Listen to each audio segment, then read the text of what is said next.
The Signal Oil Program, The Whistler.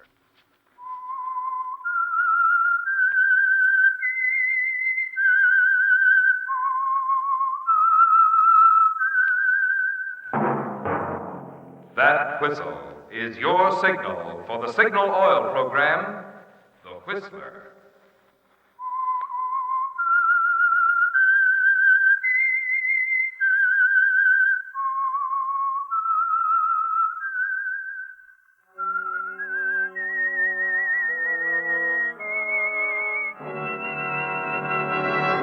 I am the Whistler, and I know many things, for I walk by night. I know many strange tales hidden in the hearts of men and women who have stepped into the shadows. Yes, I know the nameless terrors of which they dare not speak. Yes, friends, it's time for the Signal Oil Program, The Whistler, rated tops in popularity for a longer period of time than any other West Coast program in radio history. And Signal gasoline is tops, too, tops in quality. It takes extra quality, you know, to give you extra mileage. And Signal is the famous Go Farther gasoline. So look for the Signal circle sign in yellow and black that identifies friendly dealer-owned Signal stations from Canada to Mexico. And now the Whistler's strange story, The Lovely Look.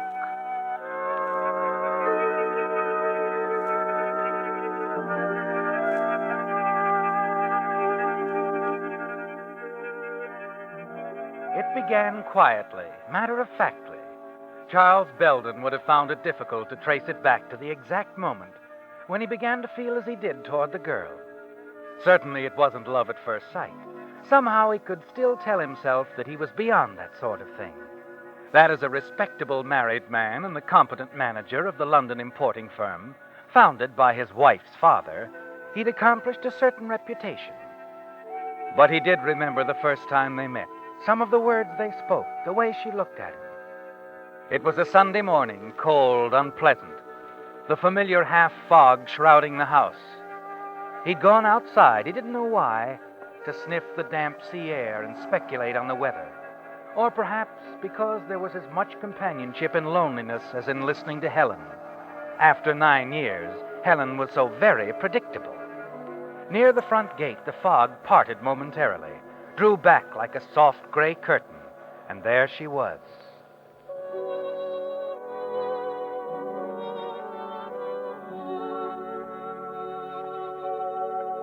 She came walking up the road, hesitated as you discovered one another, silently, and then... Hello. Well, hello. I'm sorry, but I've been walking forever, it seems. I wonder if you could direct me. I'm trying to find the Belden residence. Really? And now that you've found it, Have I? I'm Charles Belden. Oh, Mr. Belden. Of course you don't know me, but I came in response to the ad. Ad?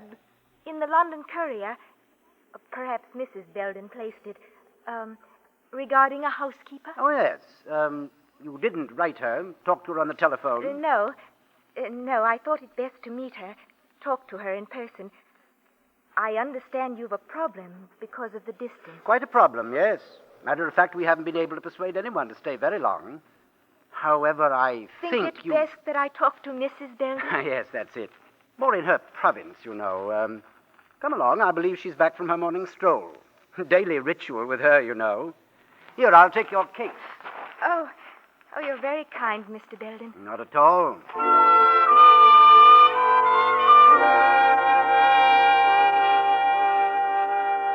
It's strange, isn't it, Charles? The effect of that brief moment of silence when you first caught sight of her. And going toward the house, taking her to see your wife, Helen, there's a vague awakening, a stirring of something inside of you that suggests a beginning and the end of monotony. And a few minutes later, you find yourself oddly interested in the outcome of Helen's questioning. The interview with... Laurie Edgley. I read of your need in the Courier. I'd rather you had written us, Laurie, or called. Does it matter, Helen? It was thoughtless of me, I know. And I should have thought of references, but if you've no one else in mind, I'd be very happy to work for you. We haven't, have we, Helen? No. However, I'd appreciate a few days' trial, Mrs. Belden. And if you didn't think me efficient... What do you say, Helen? I think Laurie's trying to be fair. Of course, it's up to you. Yes. Very well, we'll try it for a week. Oh, thank you, ma'am. And you, Mr. Belden. Not at all. We've waited some time now. A week can't make much difference. Except that you might not like us. Oh, I don't think that's... We'll discuss it later, Laurie. Come along, I'll show you where you'll stay. Yes, ma'am.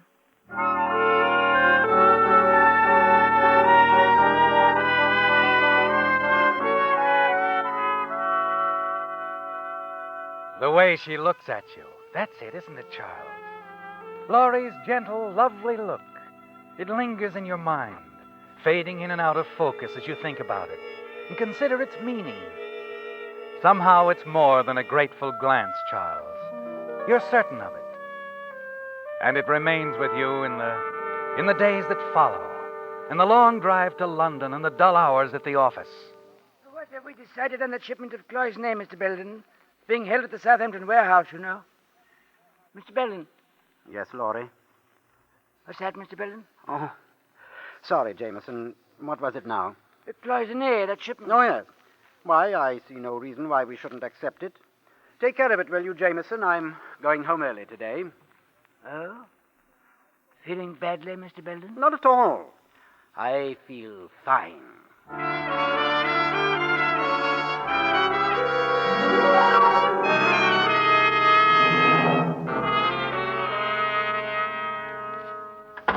Charles, in here.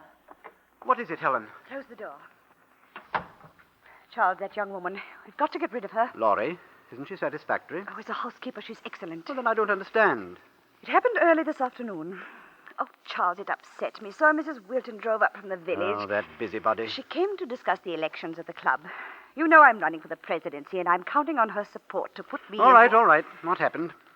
Well, Laurie didn't answer the door. I finally had to do it myself. Is that all?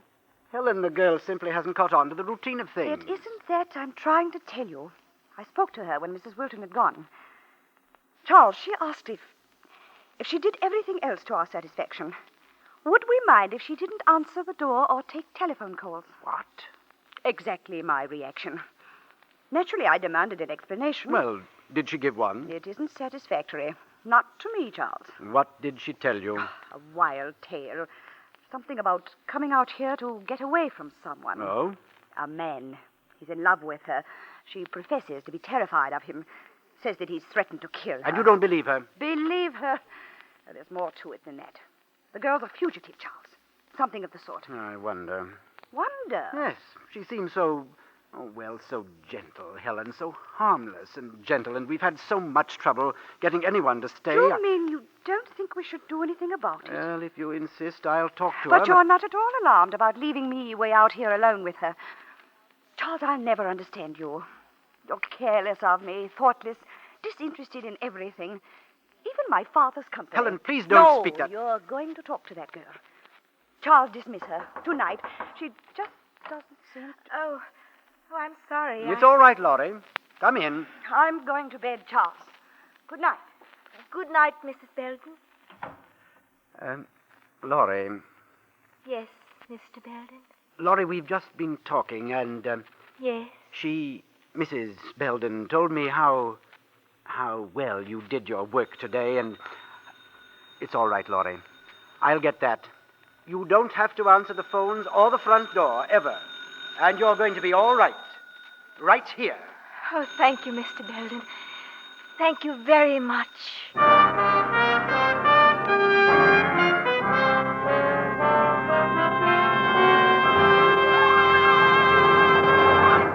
With the prologue of The Lovely Look, the Signal Oil Company brings you another strange tale by The Whistler.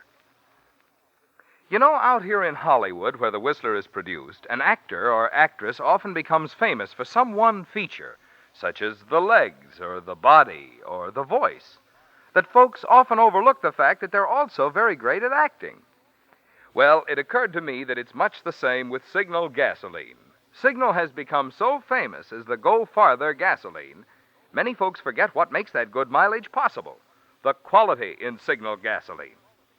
You see, the best yardstick of gasoline quality is mileage.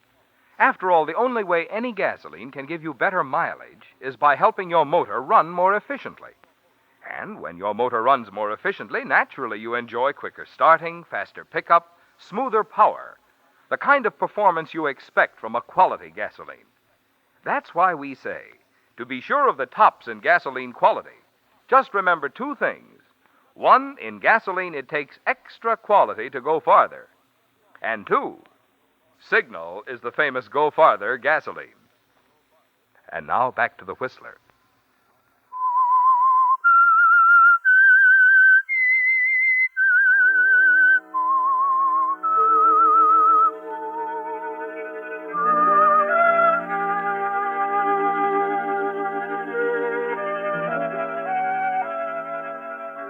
You couldn't dismiss her, could you, Charles? Couldn't carry out Helen's demands, no. Because everything she'd said, all her complaints, demands, were swept away when Laurie looked at you. Her soft eyes wide and pleading, and somehow you found the strength to stand up for her, and later to stand up to Helen, as you knew you must. You said a week, Helen. Surely you can give the girl that much time. I can't understand why you're so interested in a servant, Charles. She's not exactly a servant. She needs help, I tell you. Something or someone to cling to. And since we need her, why not give her a chance? You managed to convince Helen, didn't you? Temporarily win her over to your way of thinking, and Laurie stays on. But week after week, the contest between you and Helen is renewed. And her patience is reaching the breaking point. But it doesn't seem to matter, does it? Because you know that Laurie understands. And all the time, the strange, unspoken bond between you is increased. As she attends to your every wish, hangs on every word you say, you wonder how long it will go on, where it will lead. Then the answer finally comes in a phone call to your office. Mrs. Belden calling, sir. Go ahead. Yes, Helen? Charles, I want you to drop around to the employment agency sometime today and see about another housekeeper. Another... Helen, what do you mean? What's the matter with Laurie? I can't stand it any longer. I won't have Laurie around another minute. I've discharged her. What? I'm just not satisfied with this arrangement at all. But, Helen... Really, Charles, I don't care to discuss it any further, nor have I the time. I'm due at the club in half an hour. The elections, you know. Helen, will you listen to me? It's no use, Charles. I've made up my mind. I've told Laurie she can stay just one more week, and that's all. For a moment, you sit there, stunned, and then slowly replace the receiver. And as you sit back, trying to think it out, something Helen has said many times passes through your mind. I can't understand why you're so interested in a servant, Charles. Helen called her a servant. You know now, you've known for many, many weeks that she's far more than that, isn't she? She's everything to you, Charles. And just as she has tried to tell you with every action, every look, you suddenly feel the urge to tell her.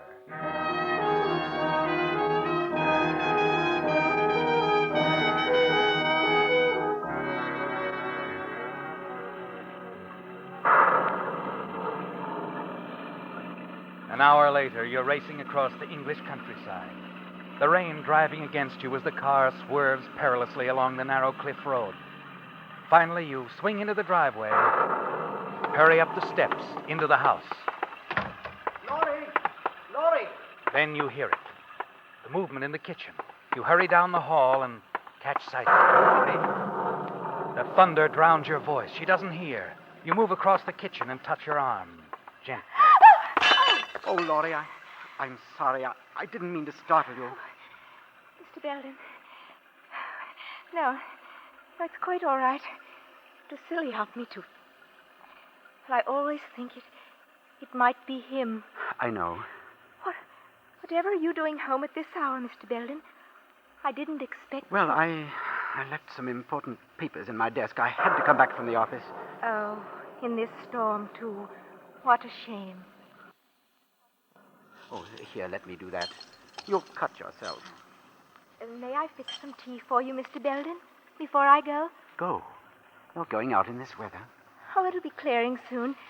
And this is my day off, you know. Oh, yes, of course. I thought I'd go down to the village. I have some things to buy. Laurie, don't go. What? I mean, The village road. It's terribly slippery in the rain. On the way here, my car skidded, almost went over the cliffs. Oh, how awful. You could have been killed. Would you have cared, Laurie? Why, of course, Mr. Belden. You've been so kind to me. Laurie, listen to me. You can't go away. You mustn't. But Mrs. Belden said... Oh, she's quick-tempered. She says a lot of things she doesn't really mean. Besides, I can't let you go. Well, I suppose I could stay until you got someone else. That isn't what I mean, Laurie. Well, I know I'm handling this rather badly. I don't quite know how to say it. You see, I've never really been in love before. In love? Don't you understand? Please. I want to marry you, Laurie. But you are married. Laurie, I'll change all that, and when I'm free... Please, Mr. Belden, you mustn't talk that way. I had to let you know how I felt. And now that you do, well, I don't expect an answer right away. I hope you'll want to think about it a little. I think I'd better go now, Mr. Belden. It's all right, Laurie. But you will think it over, won't you?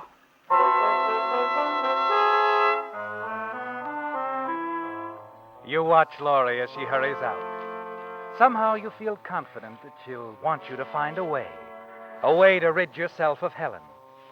But that isn't going to be easy. Divorce is out of the question. Helen would certainly oppose it. And even if she didn't, a divorce would leave you penniless. The importing business, the house, everything belongs to Helen. Moments later in the library, you pour yourself a drink, pace the floor, try to find the answer to your problem. You're so engrossed with your thoughts, you don't hear the car in the driveway, the sound of the front door, and you don't feel the eyes watching you from the hallway. Then... Charles. What? Oh, Helen, I know. You didn't expect me so soon. Well, I thought this was going to be an all-day meeting. It was going to be, yes. I simply walked out on them and came home. Something happened at the club. After all I've done for them. Imagine to elect a silly, illiterate creature like that Mrs. Meglin. I simply don't... by the way, Charles, what are you doing home at this time of day? Well, I... Really, Charles, I could have saved you this early trip back from town. I should have told you that Laurie always goes to the village on her day off. Didn't you know? What do you mean? I know why you came here, darling. You thought I'd be gone all day. You came back to see Laurie, didn't you? Laurie? Why, that's ridiculous. Is it? Helen, you can't be serious. Oh, stop it, Charles. You take me for a complete fool. I've noticed the way you watched her. That sick, stupid look on your face, mooning about like a schoolboy. Really. Helen, you're imagining Indeed, things. I never you're did it. So I tell you amusing, Charles. Do you think for one moment she'd be interested in you? Helen, that's enough. You're so terribly dull, darling. So unromantic. Helen! I feel sorry for you. But you'll get over it. Laurie will be gone soon, and you'll go back to your rose garden, your pipe collection. And you'll still have me. Won't you, darling? Charles, where are you going? Charles!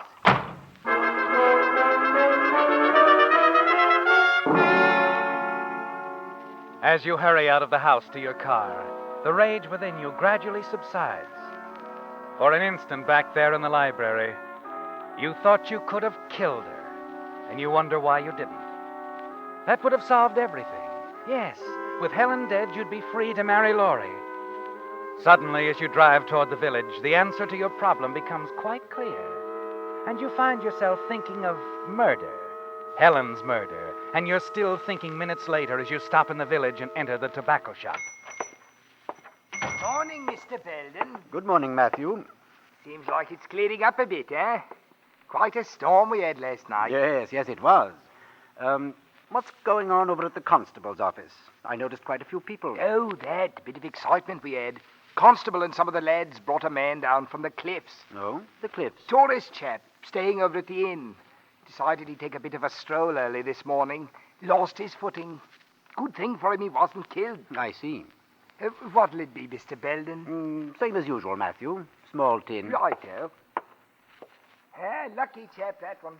Dropped some 15, 20 feet down to a ledge, he did. Only thing stopped him from going all the way. Bruised him up a bit, hurt his leg, about all. He was lucky, all right. There you are, Mr. Belden. Thank you. Might be wise to caution Mrs. Belden about what happened this morning. She still goes for her walk along the cliffs every morning, doesn't she? Oh, yes. Yes, she does. Yeah, the cliffs are dangerous in this kind of weather. Yes, you're quite right. Never can tell what might happen, you know. No, you never can tell.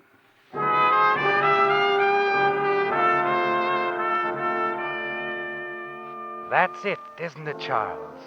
An accident on the cliffs, and you'll be free. The villagers all know of Helen's daily walks along the cliffs. Know how dangerous the cliffs can be during the rainy season. It's perfect, isn't it? Yes. And you have the rest of the day to think it over, to make your plans. Late that evening, when you return to the house, Helen is already retired, and you hurry to find Laurie. You've got to know what her answer is before you make your next move. You can't wait, can you? You want to get it over with as quickly as possible. As you step into the half-darkened library, you see Laurie standing by the window, staring out into the garden, her back toward you.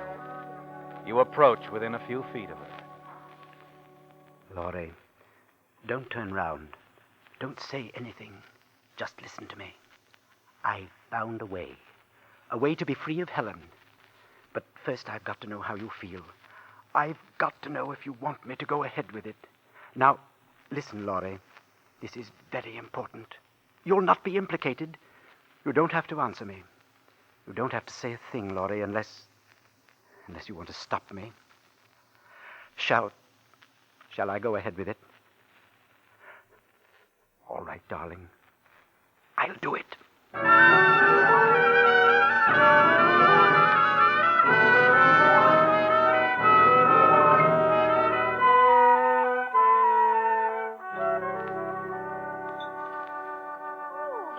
Charles. Morning, my dear. My, you're up bright and early. Rather a surprise. We haven't had breakfast together in ages. Yes, I wanted to catch you before you left the house. You are going for a walk this morning? I thought I would. The rain has stopped. But why'd you ask? Helen, well, it might sound odd to you. Helen, early in our marriage, we used to go for walks together. It seemed to me that we were able to talk out so many things. That's true, Charles, but... I was wondering, couldn't I walk along with you now, this morning? Why, of course, Charles. But what about the office? Don't you have Oh, it can wait, Helen. We're more important. Yes. Yes, we are. Charles, I'd enjoy having you go with me. We'll walk along the cliffs, like we did before. I'll get my coat. And, Charles... Yes? I'm glad you thought of this. Good. I think it'll settle a lot of things, Helen, for both of us.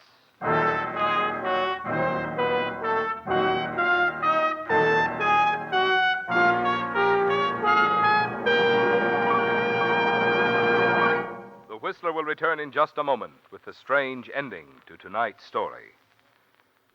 Meantime, since this coming Thursday is Thanksgiving Day, I want to say for Signal Oil Company and the almost 2,000 Signal dealers who serve the 6 Pacific Coast states from Canada to Mexico, we hope that your Thanksgiving will be filled to overflowing, not only with good food, but also with good health and good cheer.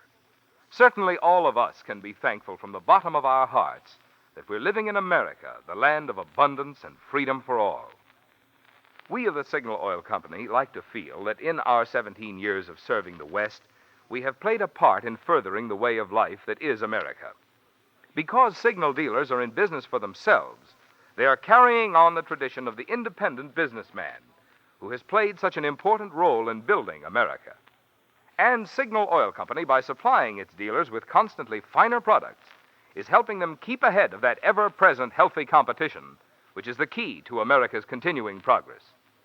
Competition which helps all of us here in America enjoy the highest in the world standard of living. And now back to the Whistler.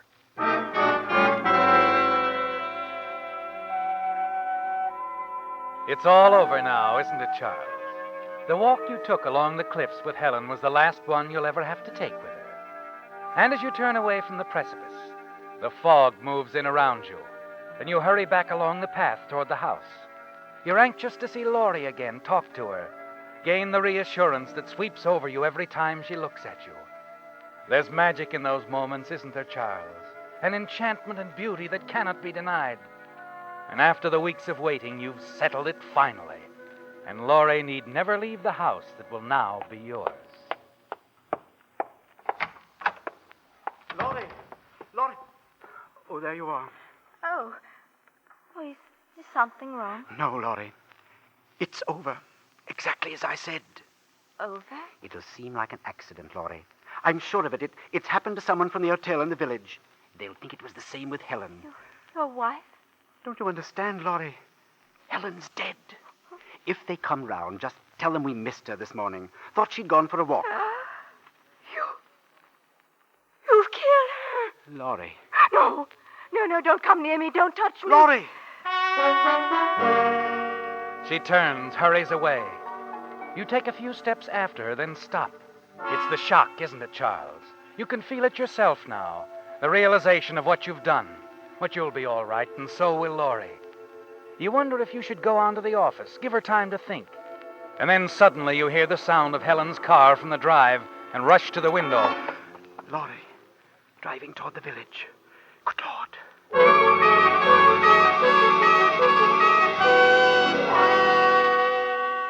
Racing after her in your own car, a dozen thoughts pound in your mind as you wonder what you've done wrong. Perhaps it was the way you told her, the suddenness of it, the cold shock. And then you see Helen's car parked at the curb. You stop, step out, and realize too late that you followed Laurie right to the constable's office, where he's talking to her. And then, as you turn to hurry away...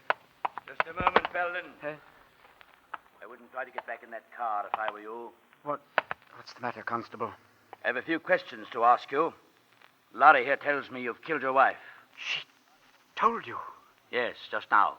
But she was in on it herself. She knew I was going to do it. I told her and she didn't stop me. No, that's not true. But, Laurie, last night in the library, you were standing by the window, looking out into the garden. The library? Last night? Why, I didn't even see you. But you heard me, Laurie. You must have. Just a moment, Belden. If Laurie says she didn't see you, she couldn't have heard you. What? Don't you understand? That's why I couldn't answer the doorbell, the telephone. That's why I made up that story of the man who was supposed to be threatening me. Belden, haven't you ever noticed the way Laurie looks at you? Yes. A lovely look. She has a good reason for that look. You see, Laurie can't hear. When she looks at you like that, she's reading your lips.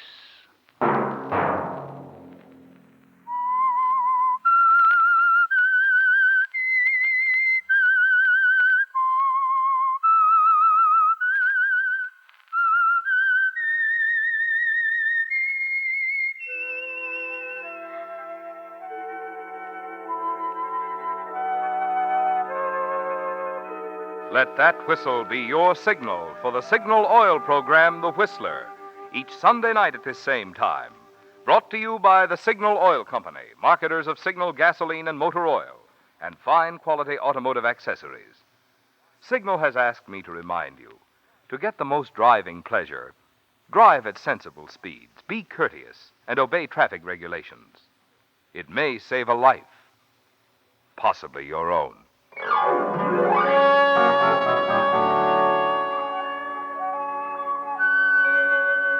Featured in tonight's story were John Hoyt, Laurette Philbrandt, and Mary Lansing. The Whistler was produced by George W. Allen and directed tonight by Sterling Tracy, with story by Mary Ruth Funk and music by Wilbur Hatch, and was transmitted to our troops overseas by the Armed Forces Radio Service. Remember at the same time next Sunday, another strange tale by The Whistler. Marvin Miller speaking. This is CBS, the Columbia Broadcasting System.